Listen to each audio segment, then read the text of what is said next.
Good evening, everybody. It's Wednesday night at 8 p.m. This is Brian Powers, and this is New Jersey Revolution Radio Live. Hashtag is NJRR.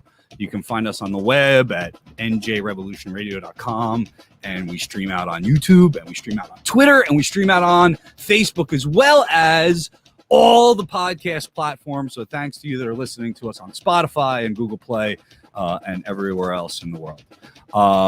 We are here tonight. We're going to have a great show. I'm really excited to welcome a good friend of mine for many, many years. Kim Might is going to be co-hosting with us, as well as Q DaVincio, an amazing hip-hop, rap, all-around artist, is going to be joining us to not only listen to some music, but talk a little bit about politics. And Justin Roy will be here from the Young Greens, Young Ecosocialists, which used to be the Young Greens, and it's the youth-led movement in the Green Party.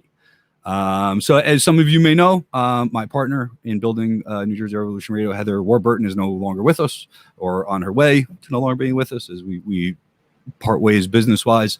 I have her to thank for all the visual stuff you see and helping me build this company. So it's a great loss. I really can't pretend that it's not a great loss to New Jersey Revolution Radio to not have her skill sets along the way, and her shows Wine, Women, and Revolution, State of the Revolution, and their various projects. So, we wish her the best of luck. There's a lot of comrades involved with NJRR, New Jersey Revolution Radio, around the state of New Jersey.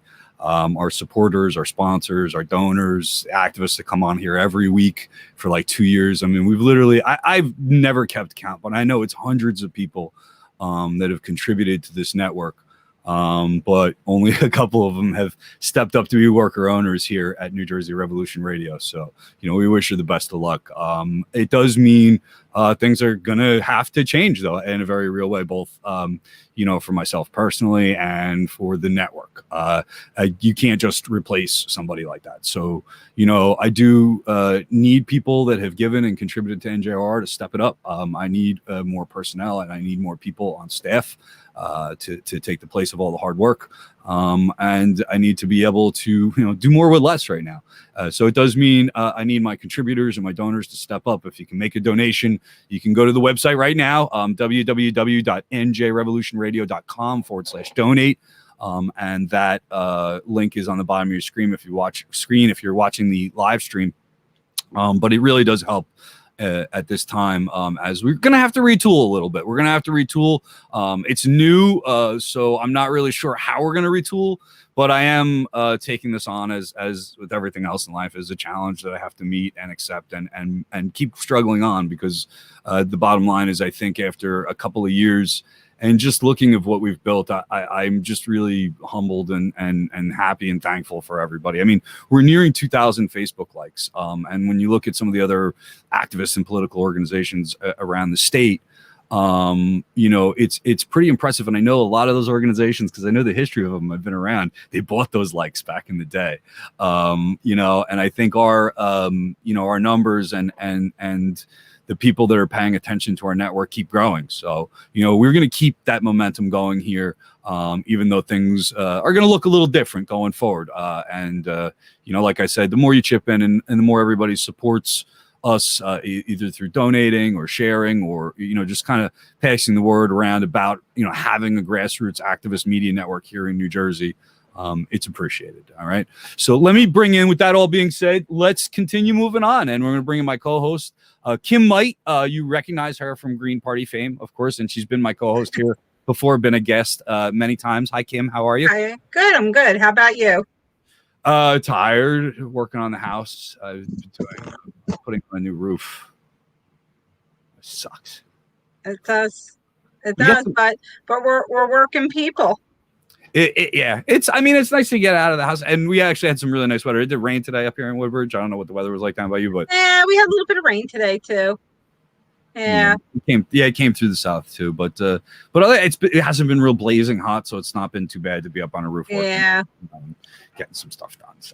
So bringing you in to co-host, because you've been paying attention to federal politics. which Well, is yeah. something I've So given no attention to. Like, I'll be honest with you, like the DNC is going on. I heard they nominated a yeah, couple of old white guy and some cop. of But, course. like, I mean, I didn't pay attention. I was on a roof and I was smoking Well, weed. that was what I was paying attention to. So it was before the Congress went on their summer session. They spent a couple weeks trying to hash out another stimulus package. Ooh, am I going to Um, get more money? no, yeah, no. So right now, the extra money people were getting for unemployment has now stopped.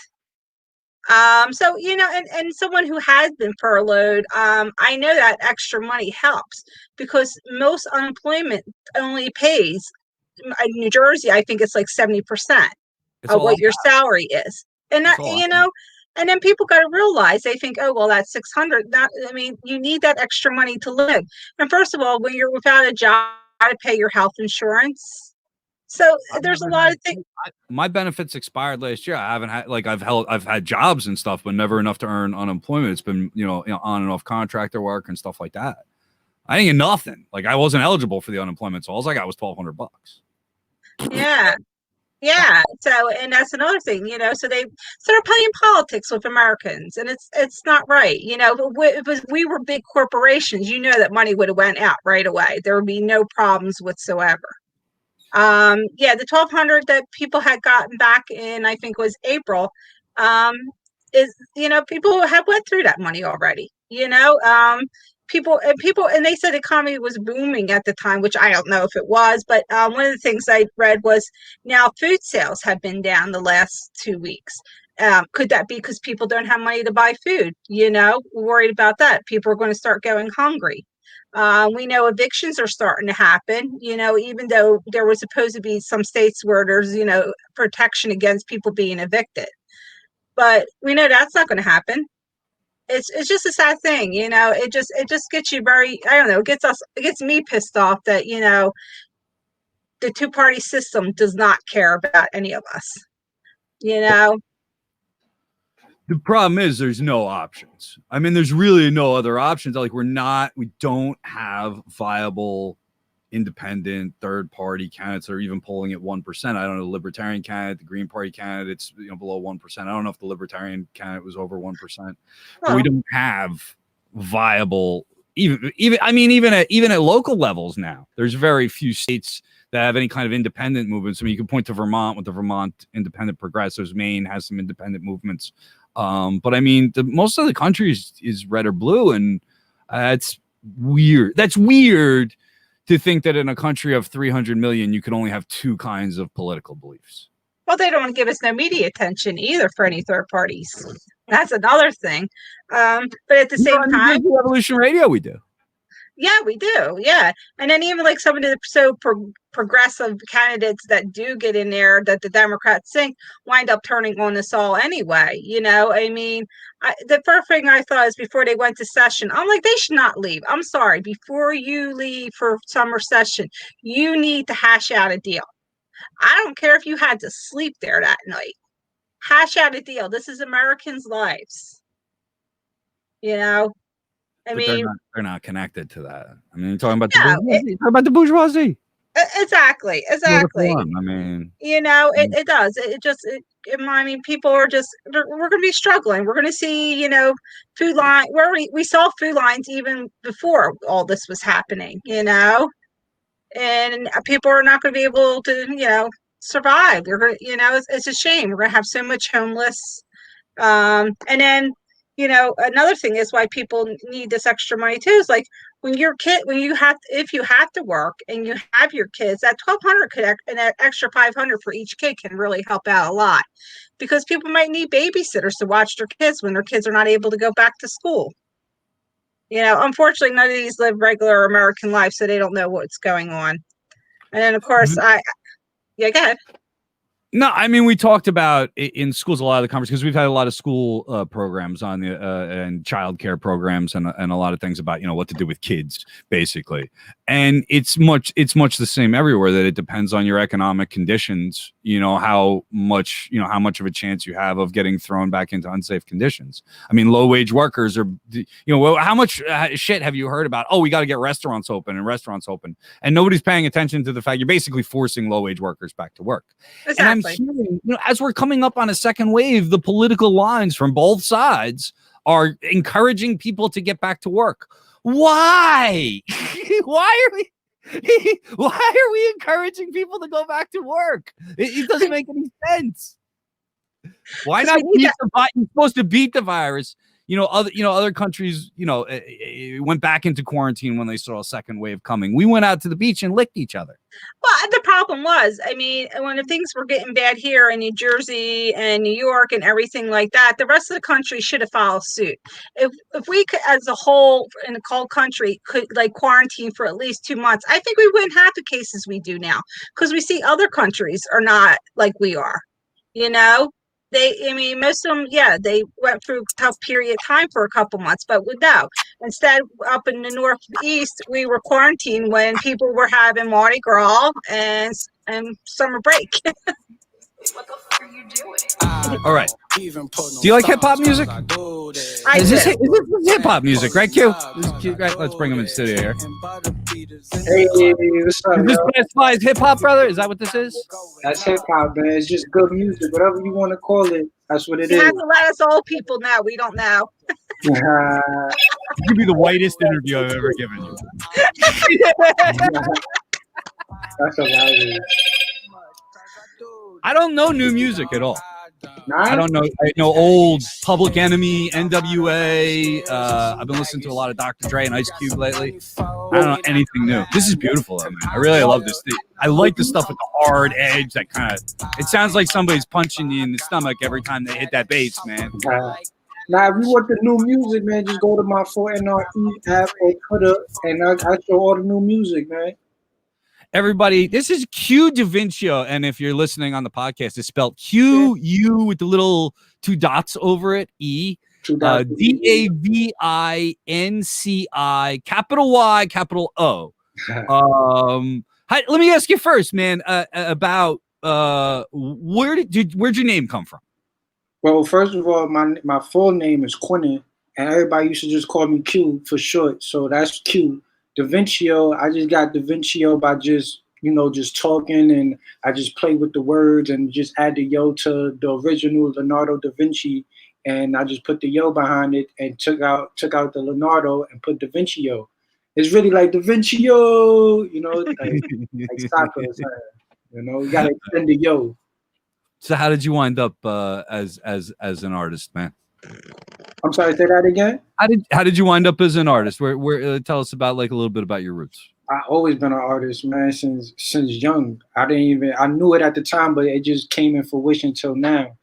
I got a music background. I played the drums, I did the flute, the saxophone, and everything like that since I was young. And then listening to the old jams, like Keith Sweat and things of that nature from my pops and everything.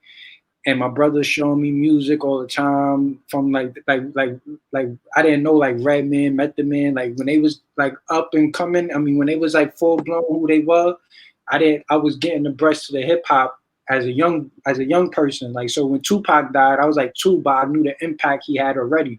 Oh man, And I'm from the Bronx, so the Bronx, you're around that 24/7. The creator of hip hop. So I'm around music 24/7. So were you born and raised in the Bronx? Born and raised. Is that where you're at now still? Yeah, I'm in the Bronx right now. I'm in Parkchester right now, PC. Cool, man. Cool. I know that, I grew up kind of a white kid in the suburbs, and like I was mentioning some of the rap that I had around when I was a kid, Public Enemy and stuff, they were politically educating people. It wasn't just about, dancing and fun. And I don't know if it translated as well as it should have, as quickly as it should have. Cause I mean, I hear that music today as very prophetic. You know what I'm saying? Uh-huh. And we talked a little leading up to the show that you've got a political side to you, that you have definitely strong political opinions, and having, you know, grown up in some rough neighborhoods, man. Has that shaped your politics a lot, or did you come into politics later? I mean, how did politics come into play in your life? Well, my mom kind of showed it to me. She told me to read Malcolm X books. I never did until like I got older, and then I started realizing what was going on by going through jail and like just little like weekend things and all that. Just, you know, spending the night, nothing big, nothing major. And you start seeing like how the system is not, when you growing up, the system is just not with you. Like you just being left alone from everything. Like you wondering why things is happening, and you seeing like for everybody else is prospering, and for you just getting stuck. You're getting all these setbacks all the time, and it's just like, why is this happening? So once you start getting the knowledge of why it's happening, you seeing the system, and then again the older people telling you this is what it is, and you start putting two to two together. You know, now you start seeing like this system is not for us, and you see who's really in charge. You see it's a race thing. It's not even about who's smart or if they really like you or if you're a kind person or a good-hearted person. It's not about that. It's just all about money and power. If you got money, you could persuade a lot of opinions from doing a thing. I did a lot. I did a protest. I did a walk to close down Rikers because on Rikers, I've never been to Rikers before. I never want to, but I had people that I know that been to Rikers, and it's just people over there. They get treated unfairly. Like it's just injustice was going on. Like the CEOs is like sometimes. The CEOs sometimes is like putting weapons in people's hand to get other inmates cut, and like it's crazy out there. So I did a walk for that. They supposed to be closing it down, but it's still open. So I don't know, you know, but I try here and there, but it's only so much I could do. I'm like a little pawn in the game, you know. Well, I think that's what it takes is a lot of little people rising up, because, you know, the powerful people, there just aren't as many of them as there are of us, but it really is the money and the violence that they're able to use against us. Yeah, it's unfair actually, because you could just be walking across the street handling your business, doing everything by the book, but just because you look like that person or look like a person that's going to cause violence, like a stereotypical black person, they're going to get you. And like even today, like I mean not today, even me, it happens. I could just be walking down the street just because how I look, I'm getting stared by the police, and you know, just unjustly, like they just looking at me as like, oh, he's stereotypical, but they not knowing that I'm smarter than half of them, or maybe majority, but they don't take that time to know. So it's just like it's a waste of time to even try to, you know, convince them otherwise, because we've been fighting this battle since young. Like this has been going on before I was born, and we still in phase one. We didn't even go to step 2 yet, you know. But it is what it is. You know, thinking of New York City, and I was thinking of what I just read in the New York Post here about the NYPD endorsing Donald Trump for president. And the NYPD is not endorsed before; they've endorsed some Democrats in the past, I'm sure. But the president Pat Lynch, who's just the most racist asshole. This guy's on Fox News all the time. I mean, he's not even like he doesn't even have the sense to keep his racism secret at all. This guy says some of the most racist shit over the last 10, 15, 20 years. And he's still the president of a union, by the way, which has a lot of black members. You know what? And this is what, you know, where... I'm sorry, you keep going. I saw an interview with Paul Robeson, and, you know, he was like, a pig is a pig. You know, and they were talking about, you know, black cops and white cops and how they're all just cops. But it's still amazing to me that you have such a racist guy. And NYPD's got to be 50, 60% black. But again, where is the black leadership in police ranks saying you shouldn't be doing this? There's none at all. A lot of them, they just getting a paycheck and go. The police is corrupted, especially out here in the New York PD. They are officially gang members. They not even police. They are gang members. They do unjust things all the time. They kill people just the same way how gang members supposed to be killing people, but they do it for fun. At least the gang members, they trying to live, you know what I'm saying, for the next person, because you don't know that's an enemy. It's a past beef. But these cops is really killing black people for no reason. Like they killing kids. They doing everything unjustly. Like these cops is really be bugging out. Like they gotta relax. But again, there's no accountability for their actions. So it's like, all right, if if they shoot somebody or do something wrong, but they're going, half the time they're not going to even get fired. They're not even going to go to jail. They might say that on the press to make the public be all right, but when you really look into the situation, they still on the payroll. So it's just like they really control things. It's nothing that they can't do. I mean, it's just ridiculous. I'm just one guy, and I've never lived in New York City in my life. I've only visited there, and I can think of at least 3 separate instances where I've seen police hit somebody. Twice it was a drug addict. Just trying to shoot somebody out of Penn Station. They had to hit him with a baton on the way out. Yeah, they honestly start the argument and initiate it. So you're supposed to calm the situation down. They want to raise it up so the person that they antagonize, he could raise it up, and then they're gonna try to arrest them, and then on statistic wise, they got numbers. So when somebody that don't know the situation, they looking at the numbers, but as they looking at the numbers as in they doing their police work, they doing that, but they not understanding that numbers, they starting it. That number wouldn't happen if they never started. So it's bogus. It's corrupted. Kim, did you have any questions? I haven't. No. So, what hope do you see for the future? The hope? Yeah. I see the younger generation definitely being on this problem or the situation before we got it, or the next or the last generation older than us, because they know the situation at hand. They don't have no racism. I see white kids, black kids all the time, Indian, all of that, they all together. So it's not a younger generation problem, it's still an older generation. And the older generation is still trying to use that so they can stay in power. Again, you still got some younger generations that's still racism, but it's not the majority. It's a minority. The older generation is a majority. And even black people is racist to their own kind. And it's kind of sad because it's you don't even know yourself. Half the time we don't, but the media try to portray us as black people or minorities. We not even like that.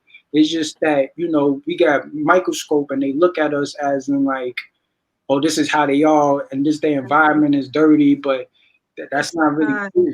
No, it's not. So one of the things is I have been in areas like Camden and Newark, and I find the people there so genuine, so generous. I mean, so generous. They will talk to you. They are very friendly.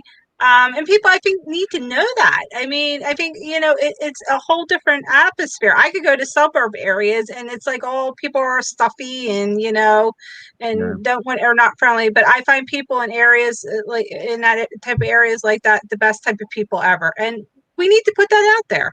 They really do. It's just a bad picture. I think it's an old stereotype. I think we gotta update it because this young generation, man, our generation and younger, they killing the game. They doing they making new stuff for the world to be better. They just not getting recognized for that. And the older generation is not helping them or giving them the right guidance. They using them for their own maneuvers and motivation, and that's whack. Because this world is a beautiful place. They just making it worse. And we all if I want to keep it 1,000, we all together in this. We all gotta live in this. So nobody's better than nobody.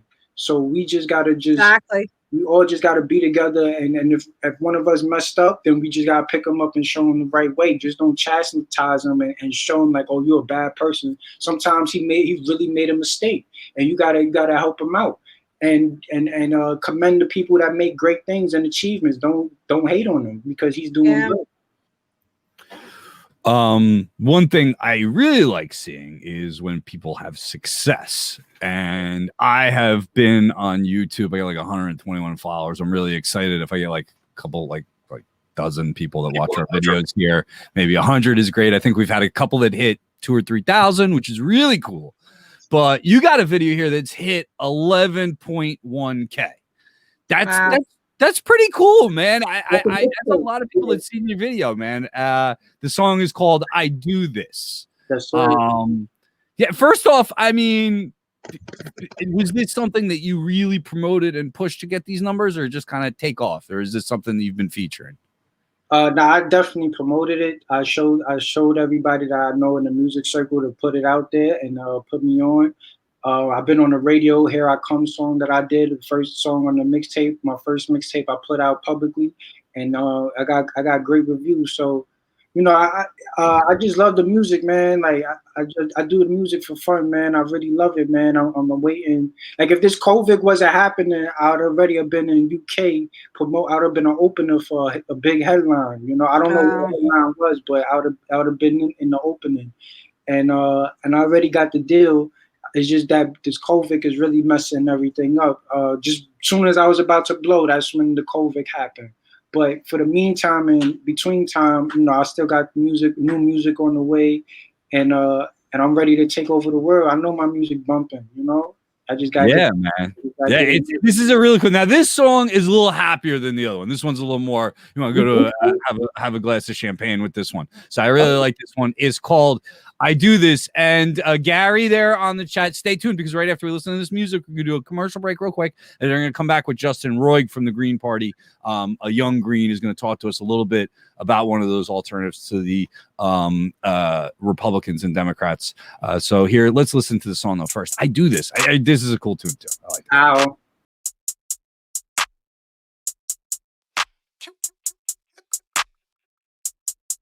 right, let's go. Let's ride. Seriously, what the fuck are you doing? I wanted to ask you about this thing dancing on your hood, dude. My little cousin, he keep doing it. Every time we watch this video, he does this alien dance. Cause I do this. Everything about me going up. Cause I do this. All them gangsters say what's up. Cause I do this. All the ladies loving us. Cause I do this. Hollywood, I'm in the cut. Cause I do this. I don't even talk too much. Cause I do this. Damn dog, I done got these haters aggy. They think I ride around with scales and some baggage. If you got some money for me, then holla at me. Cause I'm still in the hook of coming. It's funny because one of the parts that's coming up when I was writing and dancing, I lit it in the wrong place. Like I was smoking the ash part, and I had to play it off in the video, like right there, that part right there. I'm ballin', always on the court like an athlete, traveling on every play like I carry. Haters talking that noise, sitting in the backseat. Catch me in the alleys, swerving through the back streets. Police always on my job, trying to harass me because they know that them streets I done marry. If I pull up with a, you know she is a baddie. Giving me some weed, only way is to gas me. I don't even pull no stunts, cause I do this. It's always a van pulling up, cause I do this. Hitting buzzer beaters in the clutch, cause I do this. Everything about me going up, cause I do this. All the gangsters saying what's up, cause I do this. All them ladies So solo material, or you got a band with you? Hollywood, No, I I'm solo. in the crack, I cause I solo. do this. I don't Everything I do even is talk solo. too much, Even cause my I business do this. from NR Eve and my music is all me. It's a one-man team. And you mean that hamster didn't help you write, dude? Nah, he just Man, before you go, I think you mentioned a little bit before we watched the video, but please, one more time, let people know how they can find you on the web or on social media or whatever so they can keep up with you. Yeah, you could Google me, Q Da Vincio. You can also check out my app, the For NR Eve app, if you want to see the cool music, the fresh talent that don't do music, do short films. If you just want to be a part of the culture, you know, I interview people too that don't got a lot of public publicity, but they are very cool people. Like they done a lot behind. Like the last person I did, his name was ASAP Young. He produced for a guy called Assad, and Assad did songs for Ab-Soul. He also did some merch for Lil Uzi Vert, and you know that's the person I interviewed, the producer, and I got all the people behind the scenes I interview. So you're gonna see more of that, man. For NR Eve app on Twitter, and you can download it on Google and Apple and on Apple App Store. Make sure you tweet that stuff at us and share it so we can give you a little boost there, man. We really do appreciate your music. I listened to a bunch of it leading up to the interview, and I really enjoyed a lot of it, man. I hope we can use it a little more. So thanks very much for being here, and thanks for showing your struggle, man. It's important and it's brave of people to step up and talk about some painful stuff, man. So I appreciate that. All right. Thank you for having me, man. The next music I got, I'm gonna give it to you to play it on the radio. All right, man. You know how to find me. All right. That's Q DaVincio, everybody. Thank you very much. Yeah. So there we go. I love it. It's been we keep saying it's art and activism here at New Jersey Revolution Radio, but I don't think we've done enough art, have we, Kim? No, you need to do some more, especially in these times. What other art can we do, besides like music and stuff like that on a podcast? Like, I guess we could authors. I haven't done authors in a while. Poets are very good. Poets. Yeah. A lot of great poets. There is. There's a lot of, and that's sort of like a little bit of rap, people talking about their lives. When I first started this and I didn't have as many names to call for shows in the activist community and stuff, I used to just and I couldn't book an activist for that week. I would just flip through the articles that are on blogs and stuff and just call up an author or somebody or a poet, and maybe I should just go back. I haven't needed to because we have so many wonderful activists and I always have them all the week, but maybe I got to go back to making sure I do a little scouting through the writer community because it's be better. A lot of artists are activists too. A lot. I mean, it's hard to find an artist that doesn't have strong political opinions. Yeah, exactly. It's definitely started. So, how did I shut off the? I shut off the music. What did I do that for? That's terrible. That's all right. We'll do the sponsorship here without the music while I click it up. The August Agency. Here comes our music back here. That's better. All right, there we go. The August Agency can do QuickBooks. They can do accounting. They can do more. Charlie, who himself is an activist as well, helps us here at New Jersey Revolution Radio by minding our money, and he can do the same for you. You can reach Charlie at the number scrolling on the bottom of your screen. That's 201-895-7227. Again, that's 201-895-7227, or you can visit them on the web, www.theaugustagency.biz. Charlie keeps up. He sees money moving before I see it a lot of times and gives me a heads up that I need to tag things in QuickBooks. So he's really an important part of New Jersey Revolution Radio. We thank him for his services, and I hope when you call him for your small business needs, your independent contracting or artist accounting needs, that you mention New Jersey Revolution Radio. When you do, we're going to welcome in our main guest now. Our main guest is a young gentleman out of South Jersey, Vineland, a place where there's been a lot of political activity. I think we're probably going to get into some of his hometown activity. It's not Vineland. Is it Bridgeton?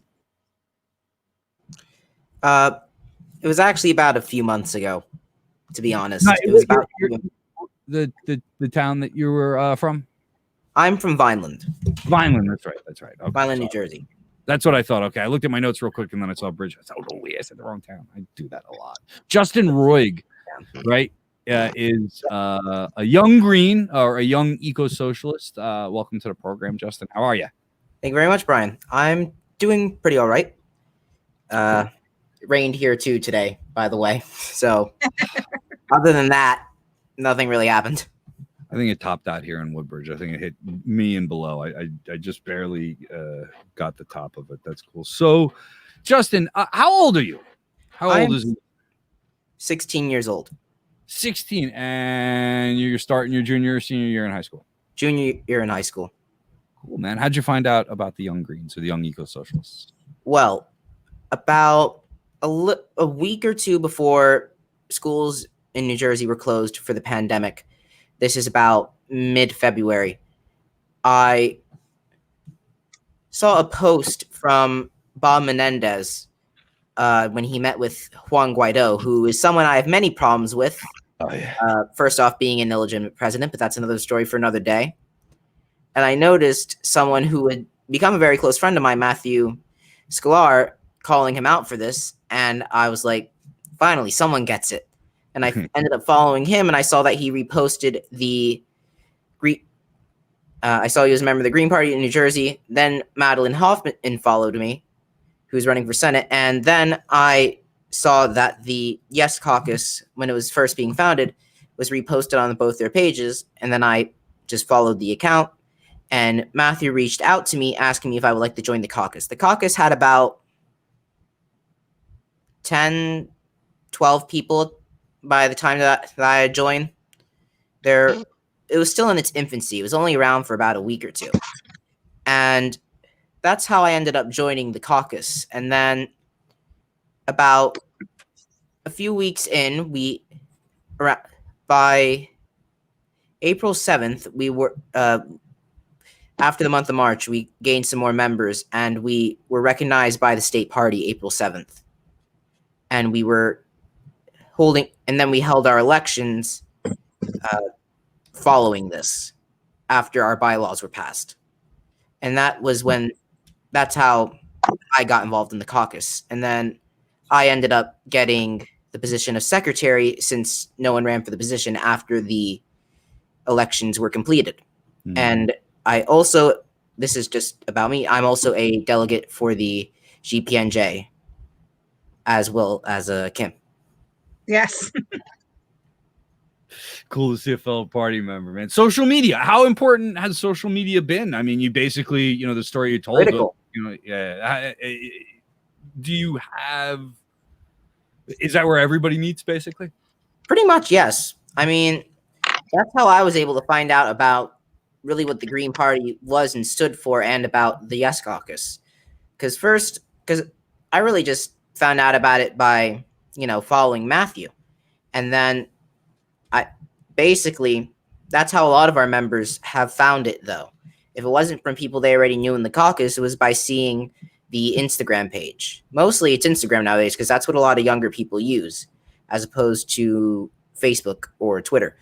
But that is where basically everything's happening on social media now. People are organizing on social media. People are finding out about things on social media. People are even getting news about events or even things that are going on. Say, the protests in Portland and the suppression, we were seeing videos of that from fellow activists that were out there on the ground before it made the mainstream news media cycle. So that social media is pretty much where it's happening now.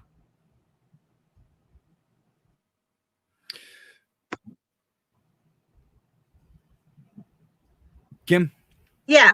So, Justin, one of the things that, like with young Greens coming in, what could you say to other young people? Because we notice right now there's a lot more young people involved in DSA, Progressive Democrats. What can you say that the Green Party could offer that they can't?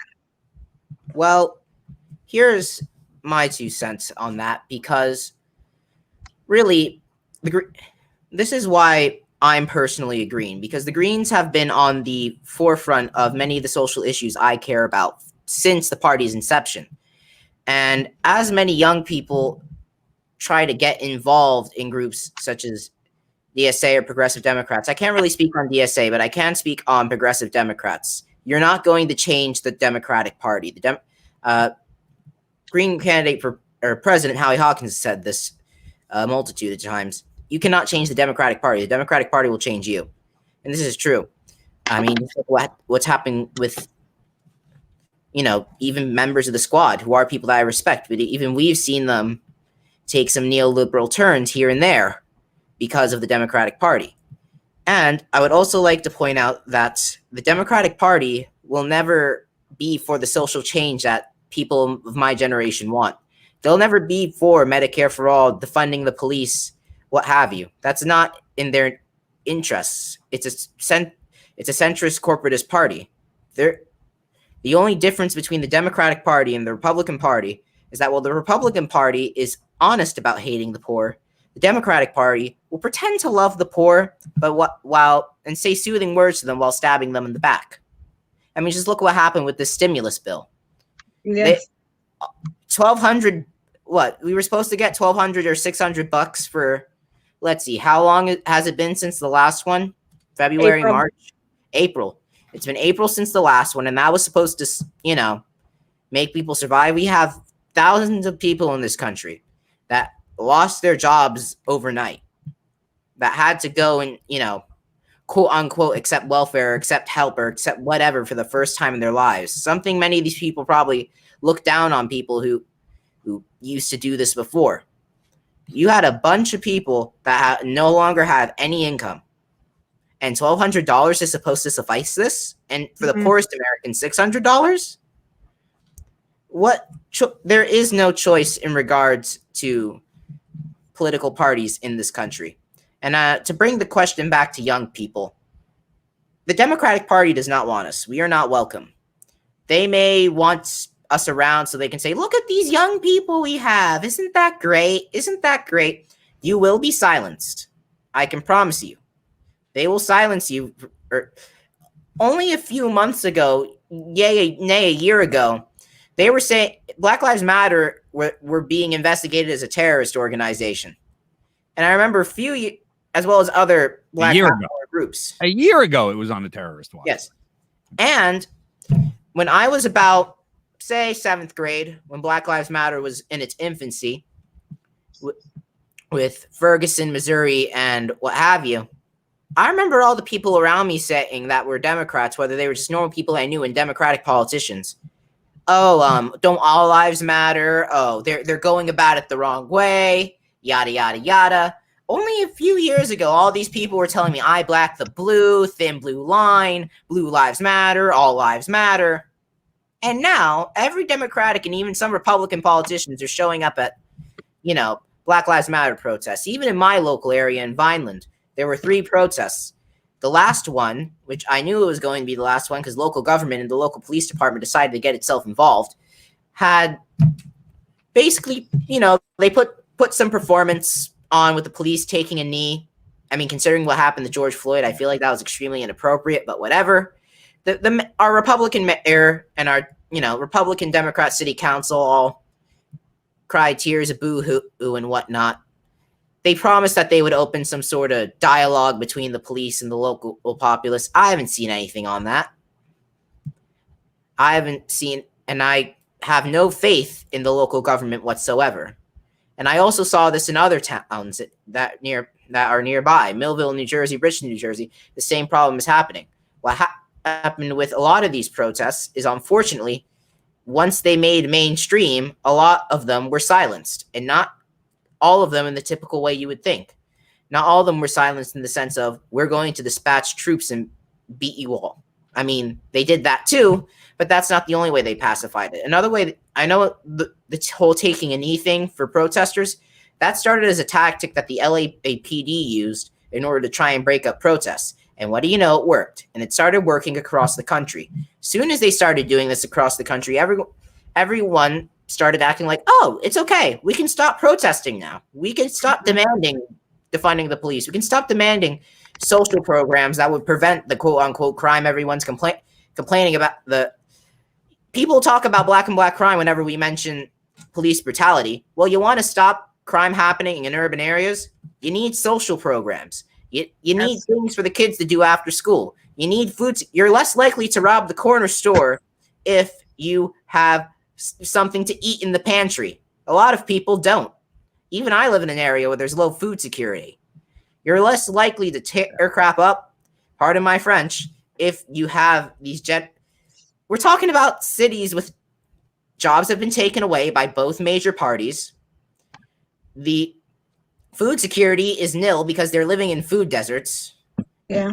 And there's no more social programs, no one has healthcare. And the American government and much of the American public, who unfortunately is unaware, has the audacity to complain about why they're tearing up their own neighborhoods. Well, considering how much they've been gutted, what other option have they been left with? It's really good to hear the awareness, in one young person, and I'm glad to hear that your organization is growing. But awareness is one thing, strategy is another. Now you can be a young green under 35, I believe is the cutoff for young green, right? So are any of your members eligible to run for office? Are you still a lot of teenagers? And have you begun thoughts on, how we can get some younger people involved and starting to run for office, maybe at these local levels where you're dealing, with shit like that in violence? Oh, sorry. crap. I'm sorry, Mrs. Roy. I didn't want to bring your son. I feel bad. Everything's fine. We So, curse here, and we actually do have one of our members running for city council in Hawthorne. Now, that's a non-political party. Craig, yeah, that's right. Okay. Kevin, his name's Kevin Bergen. Kevin Bergen. New Jersey? Yep, Hawthorne. He's running for school. He's running for a school board in Hawthorne. I think I said city council by accident. Yeah. Hawthorne. That's supposed to be a non-political position. However, we all know how that goes. Right. But one of our major goals within the caucus in general is to try and quote unquote radicalize, educate, inform, give the resources to young people who want to learn about eco-socialism or socialism, that want to run for office someday. And one of our goals, and I know I've talked about this with our chair, Matthew Sklar, our goal is to, Matthew just corrected me, Board of Education, thank you. So one of our goals is to kind of foster this political awareness and consciousness and form solidarity between people, maybe between North Jersey and South Jersey, and working people and oppressed peoples across the state. We want to foster that solidarity, and we want to be able to have people run for office in the future to try and further and further chip away at the power and hopefully dismantle the two-party system in the state, the Democratic Party's control of the state of New Jersey, and the two-party system that is gripping this country. And one of the things we try to do is also we have separate committees within the caucus. We have a labor committee. We have an LGBTQ committee, which had its first meeting yesterday. We have a peace committee, which has already done an action within the first week of its inception, and furthermore is to come, as I'm sure we'll all see. And we also have a women's committee and so on. I can't name all of them right now. I should know this, but I got the memory of an elephant sometimes, so you know how that goes. And we try to organize around these specific issues as it pertains nationally and at the state level. We really try to operate within local regards to the state and to the areas that we live in. One of my personal goals is to try and within Camden, Atlantic, Cape May, and Salem counties, and Gloucester, the South Jersey counties, is to try and also loosen some of the control that the two-party system has here. A lot of youth are in the area and in the state we're tired. We're tired of having to fight the same fight that our parents fought, our grandparents fought, and so on. So we're tired of fighting the same fight. Therefore, we want to organize together and try and be the generation that ends this. I wanted to ask you about some issues. I mentioned, it's nice to see some consciousness in the youth, and you had mentioned earlier that, you'd been drawn in because of, policy in Venezuela. You've got a Puerto Rican. I know you're much into Puerto Rican liberation. So a lot of foreign policy as well as local. You're a very well-rounded politician at 16. Is the consciousness there in your peers? What do you think of your, I'm sure your close friends have some political consciousness because, birds of a feather, right? But overall, in school, when you go to school, what kind of political conversations go on in high schools these days? A lot of people, particularly in my town, it kind of ranges. You got people that identify as, I'm conservative. They usually go for whatever either what their parents support or the opposite of what their parents support in order to be rebellious. And that means white kids that are invested in, being allies to the struggle for Black liberation or for LGBTQ rights or what have you. And ironically, you also find Puerto Ricans and people of color becoming conservative. which is an ironic thing to think is happening. However, a lot of people in general, I would say, are starting to wake up to the fact of we live in a capitalist, racist, patriarchal society. And the consciousness, while I would say it's not completely there, that's one of the goals of our caucus, is to raise that consciousness amongst the youth.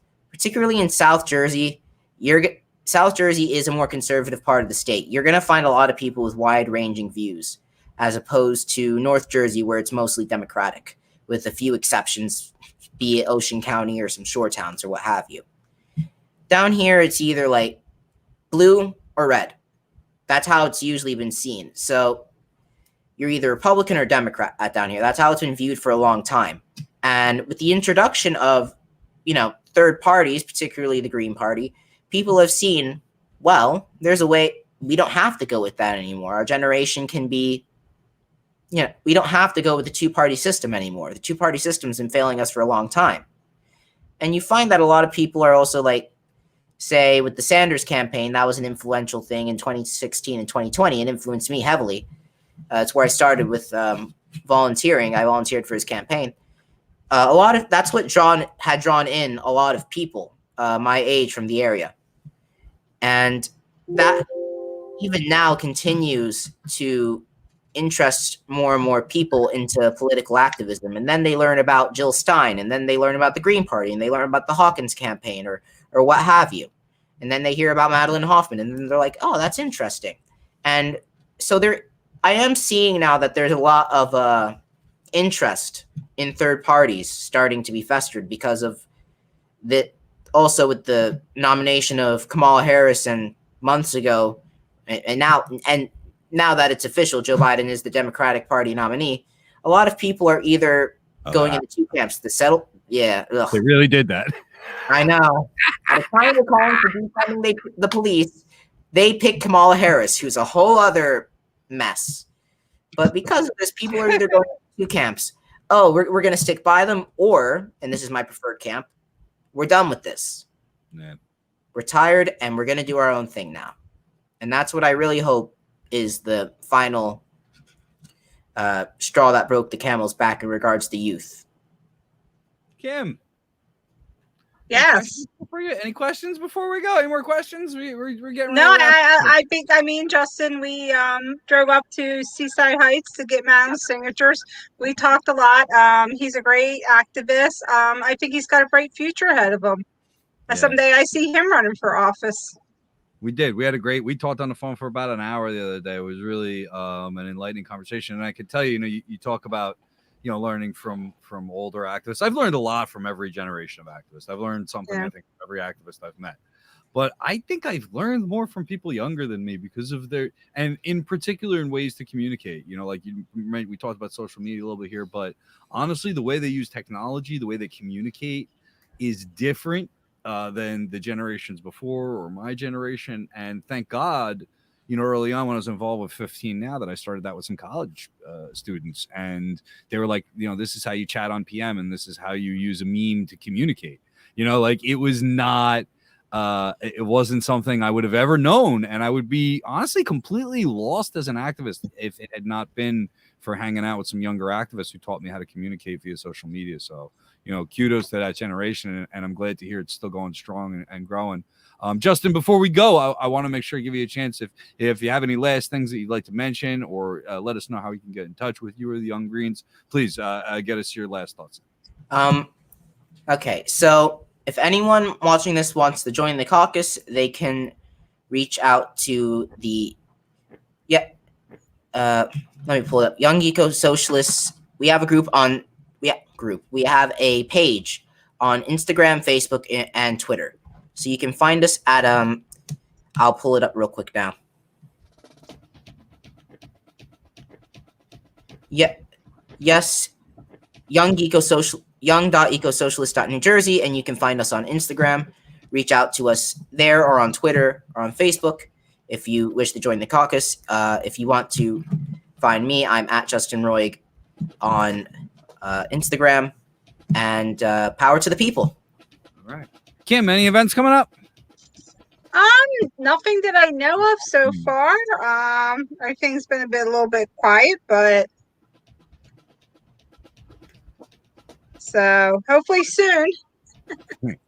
I don't know. Did we schedule next week? Are you going to be back next week? I know you'd mentioned the Congress thing. We're going to have a good show next week. Yeah, you're talking about the post office. So that's the new Back to Blue is for the police, not for the police. Now we're going to make it for the postal workers. It's so we're going to have a postal worker who's been involved as a union representative, pretty high level union representative, good friend of mine, Nora. She works on the floor of one of the largest post offices in the world, which is in city here. So I'm really looking forward with everything going on. She's going to come and give us that grassroots worker activist perspective that we need, as well as she knows what's going on in Congress that we touched on a little bit earlier there today. I mentioned last week to everybody, it costs about $300 for us to get out to a protest or an event, stream for the day, come back, edit out some clips and talk about it here. And none of the activist groups that we support have that kind of money. It's a lot of money for these grassroots groups. They don't have it. Yeah. So your monthly contributions help offset that. And whenever I go to an event, they chip in the hat. They pass it around. They give me whatever they got, $50, $100. It's great. It helps. And I appreciate that. But it doesn't cover our costs. What covers our costs is people chipping in a few bucks every month as a monthly donor. You can go to www.njrevolutionradio.com to contribute. Or you can find us on what's that pay the pay thing everybody can see, Venmo. You can find us on Venmo at NJRevRad, or however you want to make a donation. Let us know. If you have any questions for us, you can email us info@njrevolutionradio.com. I want to thank our guests, Q DaVincio. I want to thank Kim for guest hosting with us this week. I want to thank Justin for coming on. I wish all you luck.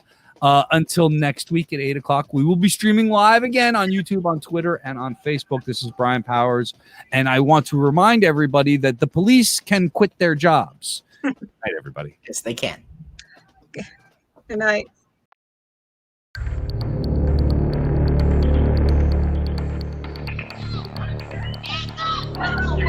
Wow.